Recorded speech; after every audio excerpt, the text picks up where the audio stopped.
Assalamualaikum warahmatullahi wabarakatuh. Salam bestari, salam konservasi. Sahabat Biozone, pada video ini kita akan bahas mengenai salah satu teknik pengendalian yang dapat diintegrasikan dalam penerapan pengelolaan hama terpadu, yaitu teknik pengendalian secara kimiawi.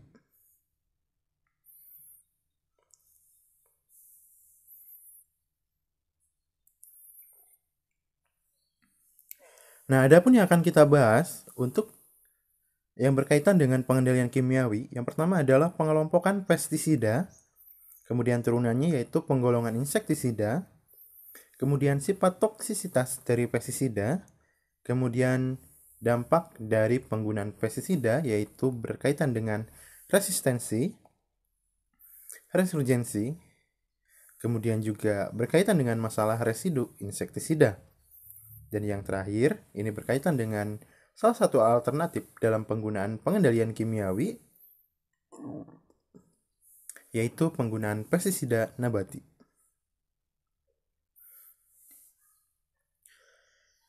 Nah, kita akan bicara mengenai pengelompokan pestisida, di mana untuk pestisida itu sendiri secara harfiah terdiri dari kata pes dan juga sida, di mana pes artinya hama dan sida artinya membunuh atau pembunuh. Nah, sehingga pestisida ini bisa kita katakan sebagai pembunuh hama. Dan pestisida biasanya bersifat racun, dan nanti untuk racun dari pestisida itu berbagai macam cara masuk, ada yang melalui sentuhan, ada yang melalui pencernaan, ada juga yang melalui sistem pernapasan. Nah, dalam kehidupan sehari-hari kita juga selain mengenal istilah pestisida, juga mengenal istilah insektisida. Apakah pestisida dan insektisida sama? Tentu di sini ada perbedaan istilah, tapi sifatnya sama. Di mana untuk insektisida sebenarnya adalah jenis dari pestisida. Ini adalah turunan dari pestisida. Nah, untuk insektisida sendiri, ini diambil dari kata insects atau serangga, dan sida itu pembunuh. Jadi untuk insektisida ini adalah pestisida yang digunakan untuk mengendalikan serangga. Jadi hamanya hama berupa serangga. Nah, begitupun untuk jenis pestisida lain. Ini memiliki sifat spesifikasi dalam upaya pengendalian hama sehingga kurang efektif jika digunakan untuk semua permasalahan hama. Jadi di sini diperlukan penanganan khusus untuk hama-hama tertentu. Tidak bisa digeneralisasi berbagai hama dikendalikan dengan satu jenis pestisida saja. Nah, di sini ada beberapa jenis pengelompokan pestisida berdasarkan kelompok hama yang dikendalikan. Di sana ada akarisida. Kelompok yang dikendalikan adalah tungau atau akari, kemudian pinjal, bisa juga berupa laba-laba. Kemudian yang kedua ada larvasida, di mana larvasida ini adalah pengendalian untuk stadia larva. Jadi hama yang menyerang atau mengganggu tanaman pada stadia larva ini bisa dikendalikan dengan efektif dengan menggunakan larvasida. Kemudian insektisida ini adalah untuk pengendalian serangga. Kemudian nematisida untuk mengendalikan nematoda. Fungisida ini biasanya digunakan untuk mengendalikan fungi atau jamur. Kemudian bakterisida ini untuk mengendalikan bakteri. Selain itu juga ada pengelompokan lain seperti aldotisida untuk serangga dewasa, kemudian algisida untuk pengendalian alga, kemudian arborisida untuk pengendalian pepohonan atau semak-semak, kemudian juga ada avisida untuk mengendalikan burung, dan juga banyak lagi yang lainnya. Itu tergantung pada spesifikasi serangga spesifikasi hama yang dikendalikan. Nah, ini lengkapnya seenggaknya ada 19 kelompok pestisida berdasarkan kelompok hama yang dikendalikan.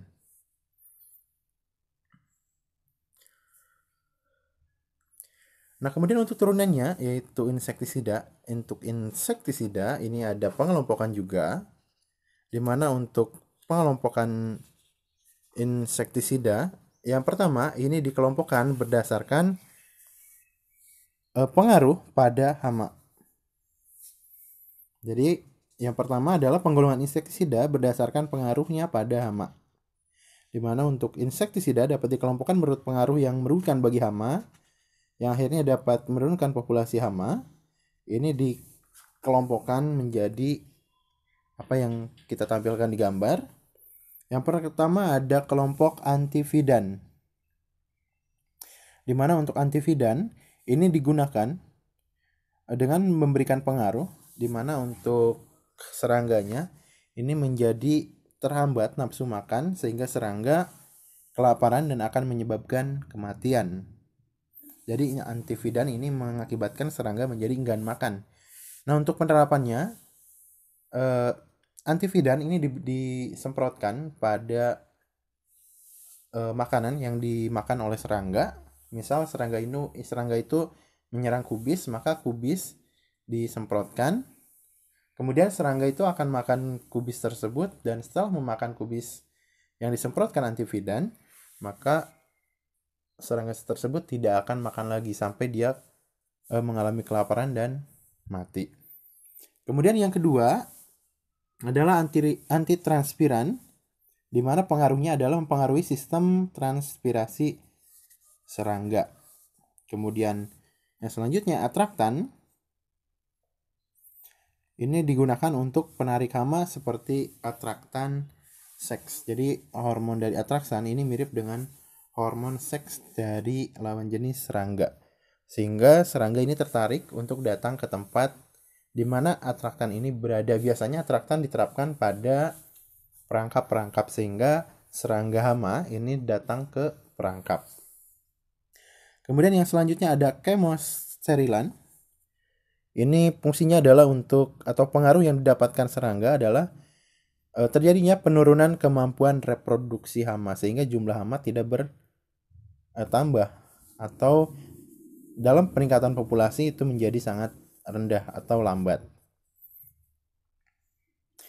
Kemudian yang selanjutnya ada disinfektan.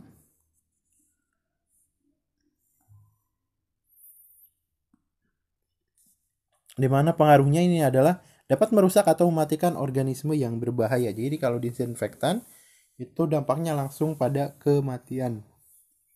Jadi sifatnya yang racun. Kemudian yang selanjutnya ada repellent, di mana untuk repellent ini adalah penolakan, di mana untuk serangga itu akan menghindari arah dari di mana senyawa repellent itu berada. Kemudian selain itu yang tidak tercantum bisa ada pengatur tumbuh atau growth regulator, kemudian juga ada semiokimia, kemudian ada sinergis, dan juga ada desikan maupun defoliant. Tapi ini hal-hal yang penting yang biasa digunakan dalam pertanian di lingkungan kita. Ini ada antividan, antitranspiran, atraktan, kemudian kemosterilan, disinfektan, dan juga repellent. Nah, kemudian yang selanjutnya masih ada pengelompokan insektisida, yaitu menurut cara masuk ke dalam tubuh serangga.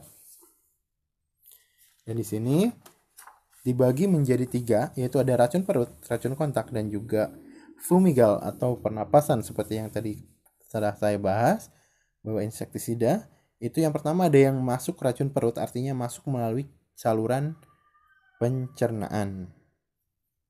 Jadi masuk melalui saluran pencernaan makanan, kemudian nanti akan masuk ke organ-organ atau ke jaringan-jaringan yang sifatnya vital bagi serangga. Kemudian yang kedua racun kontak, di mana untuk racun kontak insektisida masuk ke tubuh serangga itu jika serangga mengadakan kontak dengan insektisida atau serangga berjalan di atas permukaan tanaman yang telah mengandung insektisida atau yang sudah disemprot. Nah, di sini insektisida masuk ke dalam tubuh serangga melalui dinding tubuh. Kemudian yang selanjutnya yaitu fumigan, di mana fumigan merupakan insektisida yang mudah menguap menjadi gas dan masuk ke dalam tubuh serangga melalui sistem pernafasan atau sistem trakea yang kemudian diedarkan ke seluruh jaringan tubuh. Nah, karena sifatnya yang mudah menguap, maka fumigan biasanya digunakan untuk mengendalikan hama simpanan yang berada di ruang atau tempat tertutup, dan juga untuk mengendalikan hama yang berada di dalam tanah.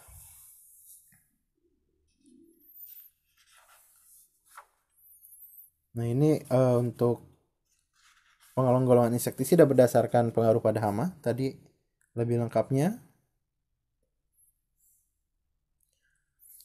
Kemudian yang selanjutnya kita akan bicara mengenai toksisitas dari pestisida.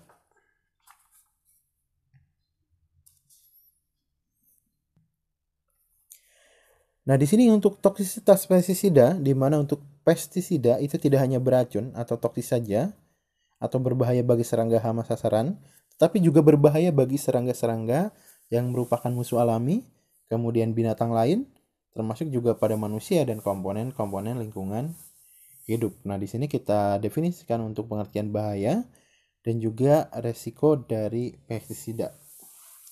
Nah, kalau kita bicara mengenai bahaya, itu merupakan sifat inheren pestisida yang menyebabkan pengaruh merusak ataupun meracuni bagi manusia atau lingkungan dalam kondisi paparan tertentu. Sedangkan untuk bahaya itu merupakan fungsi toksisitas dan juga potensi terpapar oleh suatu bahan.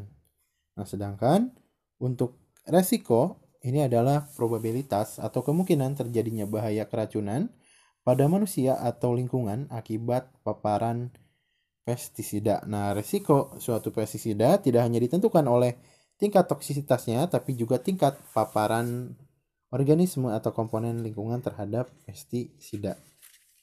Nah, tingkat toksisitas pestisida bagi mamalia, manusia dan organisme lain sangat beragam antar kelompok, jenis maupun formulasi pestisidanya. Ada jenis pestisida yang sangat beracun atau tingkat toksisitasnya tinggi, tapi ada juga yang tingkat toksisitasnya sangat rendah. Nah, untuk toksisitas pestisida ini dapat dikelompokkan menjadi toksisitas akut, kemudian toksisitas kronik, dan juga toksisitas subkronik. Nah, untuk yang akut, ini adalah pengaruh meracuni atau merugikan yang timbul segera setelah pemaparan dengan dosis tunggal suatu pestisida atau pemberian dosis ganda dalam waktu kurang lebih 24 jam. Jadi pengaruhnya ini kurang lebih 24 jam. Ini dapat berpengaruh atau meracuni atau merugikan itu secara langsung, durasinya hanya 24 jam. Kemudian untuk toksisitas kronik adalah pengaruh yang merugikan yang timbul sebagai akibat pemberian takaran harian berulang dalam jumlah sedikit ataupun juga pemaparan oleh pestisida yang berlangsung sebagian besar tentang hidup suatu organisme, biasanya lebih dari 50%. Nah, dalam penerapannya, uji toksisitas kronik dilakukan di laboratorium dengan binatang uji. Nah, ditetapkan periode pemaparan selama 2 tahun. Kemudian toksisitas subkronik adalah pengaruh yang merugikan timbul sebagai akibat pemberian takaran harian berulang pestisida atau pemaparan oleh pestisida yang berlangsung pada bagian kecil rentang hidup suatu organisme. Nah, biasanya tidak lebih dari 10% untuk uji subkronik dan dilakukan di laboratorium dengan binatang uji ditetapkan periode pemaparan selama 3 bulan. Nah, jadi di sini kita dapat bedakan pengaruh toksisitasnya yaitu untuk yang akut, kemudian kronik dan juga subkronik. Nah, kemudian dampak dari pengguna pestisida itu tidak hanya berlaku bagi hamanya saja, juga berlaku bagi lingkungan dan juga organisme non-target. Dan kita kenal istilah itu dengan efek samping dari penggunaan pestisida. Nah, hal yang dapat terjadi pada serangga ketika diberikan insektisida, yang pertama adalah terjadinya resistensi. Di mana di sini untuk serangga resisten adalah populasi serangga dari suatu spesies yang biasanya peka terhadap suatu insektisida tertentu menjadi tidak peka. Yang artinya seperti ini, ketika mendapatkan dosis yang tadinya rendah itu mampu mengendalikan serangga, kemudian dari masa ke masa dengan dosis yang sama serangga itu tidak bisa dikendalikan sehingga dosisnya harus ditingkatkan dan akan berlangsung terus seperti itu, sehingga mungkin akan sampai pada titik tertentu dosisnya sudah maksimal dan tidak bisa ditambah lagi, tapi serangga tidak bisa dikendalikan. Kemudian yang selanjutnya adalah resurgensi hama. Ini terjadi ketika setelah pelakuan pestisida, di mana resurgensi hama adalah peristiwa peningkatan populasi hama sasaran yang sangat mencolok sehingga jauh melampaui ambang ekonomik. Jadi ketika setelah mendapatkan pelakuan insektisida, serangga yang seharusnya dikendalikan ternyata malah menjadi tidak terkontrol. Kemudian yang ketiga, berkaitan dengan masalah residu insektisida, di mana pencemaran oleh pestisida dalam wujud adanya residu pestisida yang tertinggal di lingkungan fisik dan biotik di sekitar kita, di mana bahan racun di lingkungan ini fisik dan biotik ini juga terdapat di sekitar kita. Jadi untuk penggunaan pestisida karena sifatnya tadi merupakan racun, kemudian juga kalau sintetik itu susah untuk diurai dan juga sukar menguap, maka tentu saja akan menyisakan banyak zat-zat berbahaya di lingkungan. Nah, sebagai solusi alternatif untuk mengurangi dampak dari pestisida sintetik, kemudian digagaslah pestisida nabati. Nah, yang dimaksud dengan pestisida nabati ini adalah pestisida yang dihasilkan dari organ tanaman atau hasil dari tanaman, di mana pada pestisida nabati yang dimanfaatkan ini adalah bisa berupa senyawa alkaloid yang terdapat di dalam tumbuhan tersebut, ataupun juga berupa minyak atsiri. Nah, di sini ada beberapa contoh senyawa-senyawa alkaloid yang digunakan sebagai pestisida nabati. Yang pertama ada viretrin dari chrysanthemum atau dari krisan, kemudian linalol dari lavender, kemudian azadirachtin dari mimba, kemudian methyl-eugenol dari selasih, dan juga masih banyak lagi. Nah, ini adalah gambar untuk proses pembuatan pestisida. Ada alat yang digunakan untuk pembuatan pestisida nabati. Ini ada yang skala lab, kemudian ini ada yang skala petani atau lapangan. Dan biasanya untuk yang di lab ini lebih murni dibandingkan dengan yang ada di lapangan atau yang di petani. Biasanya petani itu lebih banyak mengandung air. Kemudian di sini ada list beberapa tanaman dapat menghasilkan senyawa alkaloid dan dapat digunakan untuk pestisida nabati. Nah, itu tuh pembahasan mengenai pestisida atau pengendalian secara kimiawi. Selanjutnya di sini ada beberapa tugas yang harus kalian lakukan atau yang harus kalian kerjakan. Yang pertama adalah buatlah sebuah analisis tentang kelebihan dan kekurangan penggunaan pestisida dibandingkan dengan teknik pengendalian lain. Jadi pada tugas yang pertama, kalian bandingkan teknik penggunaan pengendalian secara kimiawi dengan teknik pengendalian yang lain. Nah, kemudian yang kedua, kalian buat analisis tentang kelebihan dan kekurangan penggunaan pestisida nabati dibandingkan dengan pestisida sintetik. Tadi saya sebutkan bahwa pestisida nabati itu bisa dijadikan sebagai solusi alternatif untuk mengurangi dampak dari penggunaan pestisida sintetik. Nah, tugas kalian adalah buat analisis tentang kelebihan dan juga kekurangan dari penggunaan pestisida dibandingkan dengan pestisida sintetik. Jadi bandingkan penggunaan pestisida nabati dengan pestisida sintetik. Oke, jadi itu ada 2 tugas yang harus kalian kerjakan. Kemudian untuk formnya terbuka selama 1 minggu ke depan untuk pengumpulan tugas ini. Dan kita akhiri saja untuk pembahasan mengenai pengendalian secara kimiawi. Assalamualaikum warahmatullahi wabarakatuh. Salam lestari, salam konservasi.